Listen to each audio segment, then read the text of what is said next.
تاریخ بتاتی ہے ماضی کے انسان میں گزرے ہوئے دور میں انسان کی شرم و حیا کا معیار یہ تھا، عورت کی شرم و حیا کا معیار یہ تھا، لڑکی کی شرم و حیا کا معیار یہ تھا۔ ایک باپ اپنی بچی کے لیے رشتہ ڈھونڈتا تھا، ایک لڑکا منتخب کرتا تھا، منتخب کرنے کے بعد اپنی بچی سے مشورہ کرنے کے لیے آتا تھا کہ بیٹا دیکھو میں نے تمہارے لیے ان صفات کا حامل لڑکا منتخب کیا ہے، کیا یہ رشتہ تمہیں منظور ہے؟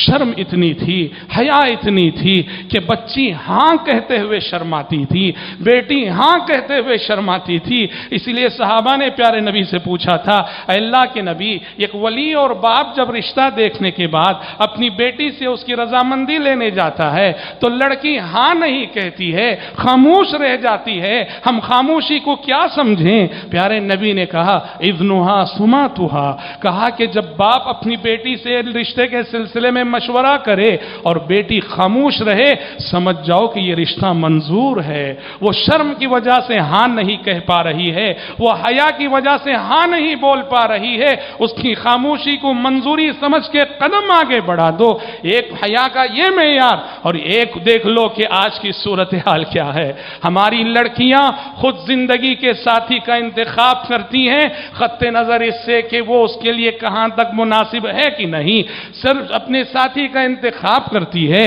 بھلے سے وہ رشتہ ماں باپ کو منظور نہ ہو، خاندان کو منظور نہ ہو، ولی کو منظور نہ ہو، پورے خاندان سے مقابلہ کر کے، پورے خاندان سے فائٹنگ کرتی ہے اور ضد اور ہٹ دھرمی کر کے رشتے ٹوٹ جائیں کوئی بات نہیں، ماں باپ ناراض ہو جائیں کوئی بات نہیں، اور بڑی بے شرمی سے کہتی ہے کروں گی تو اسی سے کروں گی، نہیں تو پھر میں مر جاؤں گی۔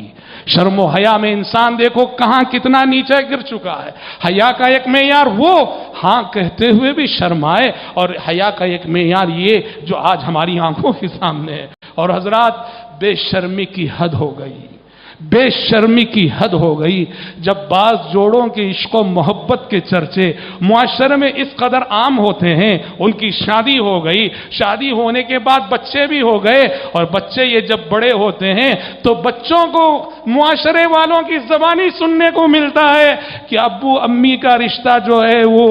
محبت کا رشتہ ہوا تھا۔ بچے اپنی معاشرے والوں کی زبانی اپنے ماں باپ کے بارے میں یہ سنتے ہوں، سوچو کہ ایسے بچوں کی تربیت پہ کتنا برا اثر نہیں پڑے گا، اور بتاؤ کیا یہ بچے اپنی ماں باپ کی روش پہ نہیں چلیں گے؟